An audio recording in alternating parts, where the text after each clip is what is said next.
Hello, Mark. My name is Elisa. My student number is S0441055. I'm a sophomore in NCUE. The topic is Michelle L. Sullivan. Asking for help is a strength, not a weakness. We all have milestones in life that we remember so vividly. The first one for me was when I was entering kindergarten. My big brother was in school, and my golly, it was my time. And I went trotting down that hallway. I was so excited. I almost wet myself, and I go to the door, and there was the teacher with a warm welcome. And she took me into the classroom, showed me my little copy hole. We all remember those little copy holes, don't we? And we put our stuff in there. And then she said, "Go over to the circle and play with the kids until class starts." So I went over there and plopped down like I owned the place. And I'm playing. And all of a sudden, the boy next to me, he was wearing a white shirt with a blue short. I remember it like it was yesterday. Suddenly, he stopped playing and he said, "Why are you so short?" And I just kept playing. I didn't think he was talking to me. Laughter. And in a louder voice, he said, "Hey, why are you so short?" So I looked up and I said, "What are you talking about? That's just play. We're happy. I've been waiting for this." And so we played, and about a minute later, the girl next to him in a white shirt and a pink skirt stood up, put her hands on her hips, and said, "Yeah, why do you look so different?" And I went, "What are you talking about? I don't look different. I'm not short. Again, that's just play." About this time, I looked all around the circle I was in, and all the kids had stopped playing and they were all looking at me. And I'm thinking, it's in today's language, it would be OMG or WTF, laughter. What just happened? So all confidence that I went in with that morning was withering away as the morning went on, and the questions kept coming. And at the end of the morning, before I went home, the teacher had us in a circle, and I actually found myself outside of the circle. I couldn't look at anybody. I could not understand what just happened. And over the next few years, I hated to go out in public. I felt every stare, every giggle, every pointed finger, not the finger, but every pointed finger, and I hated it. I would hide behind my parents' legs like nobody could see me. And as a child, you can't understand another child's curiosity, nor an adult's ignorance. It became very apparent to me that the real world was not built for someone of my size, both literally or figuratively. And so I have no anonymity, as you can probably tell, and while you can see my size, we all go through many challenges through our lifetime, and some you can see like mine. Most of you can't. You can't tell if someone's dealing with a mental illness or they're struggling with their gender identity. They're caring for an aging parent. They're having financial difficulty. You can't see that kind of stuff. So while you can see one of my challenges is my size, seeing does not mean you understand what's truly to be me or a daily basis, or what I go through. And so, I'm here to debunk a myth. I do not believe you can walk in someone else's shoes, and because of that, we must adopt a new way of giving ourselves. Simply stated, I will never know what's like you to be you, and you will never know what's like to be me. I cannot face your fears or chase your dreams, and you can't do that for me. but we can be supportive of each other.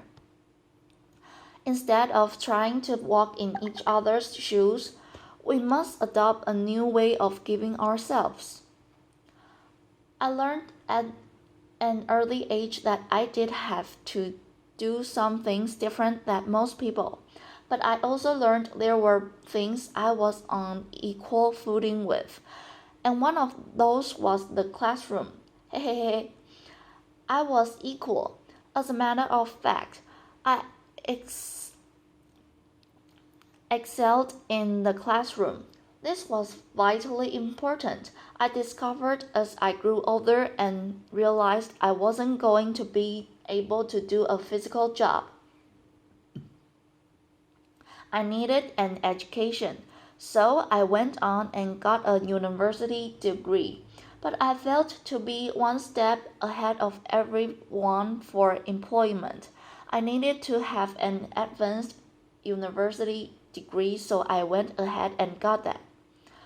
Now I'm ready for my interview.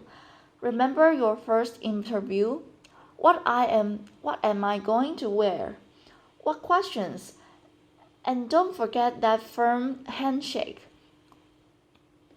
I was right there with you. So 24 hours before my interview, a friend of mine who I've known all my life called and said, Michelle, the building you're going in has steps, and she knew I can't climb steps. So suddenly my focus changed.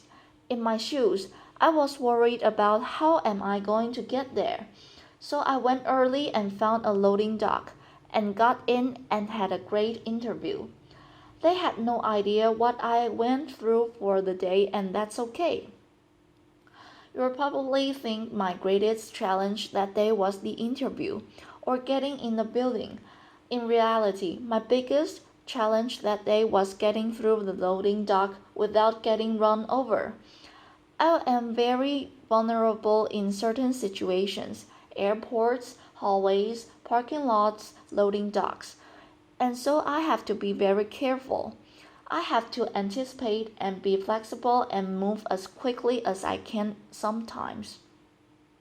So I got the job, and in my current role, I traveled quite a bit.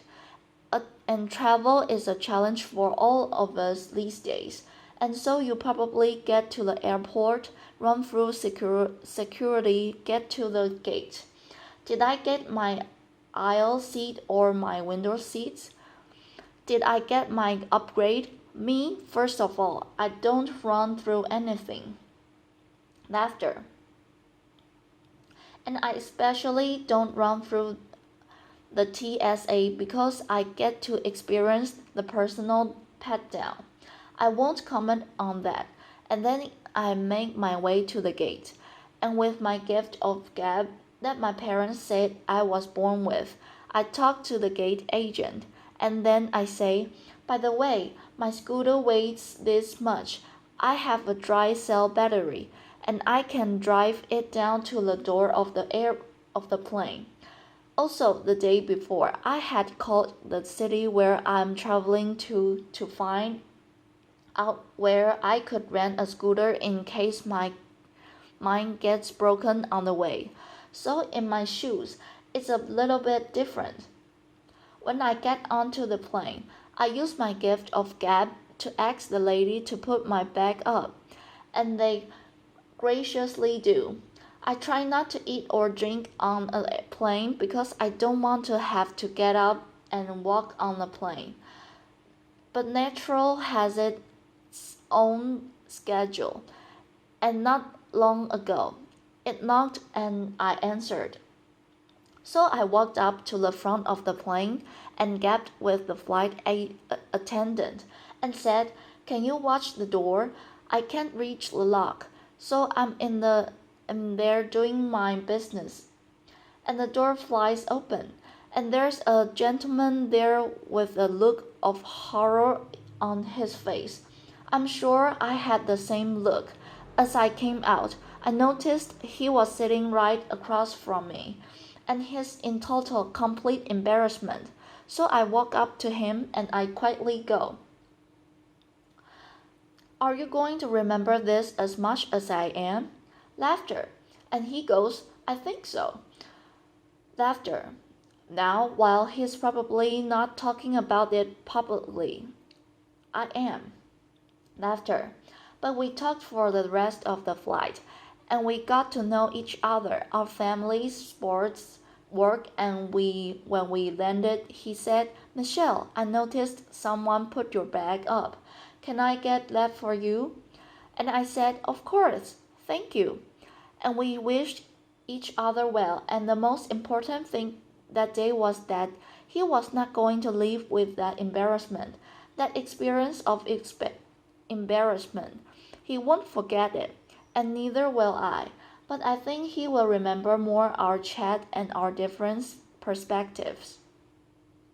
When you travel internationally, it can be even more challenging in certain ways. A few years ago, I was in Zanzibar, and I come wheeling in, and think about that. Short, white, blonde woman in a chair. That doesn't probably happen every day. So I got up, and with my gift of gab, I start to talk to the agent. So friendly, and I asked about their culture and so forth. And I noticed there wasn't a jet bridge, so I had to kind of say, not only do you have to lift my chair, I could use some help getting up the steps. So we got to spend about an hour together while we waited for the flight. And it was the most magnificent hour. Our perspective changed for both of us that day.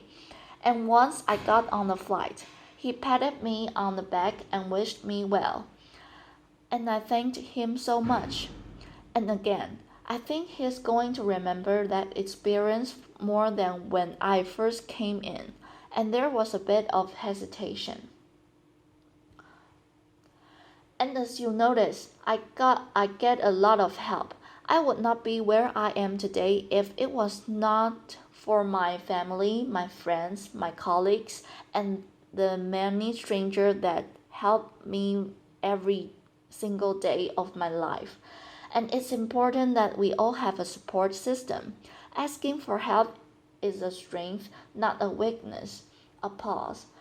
We all need to help. We all need help throughout our lifetime, but it is just as important that we are part of our other people's support systems. We must adopt that way of giving back.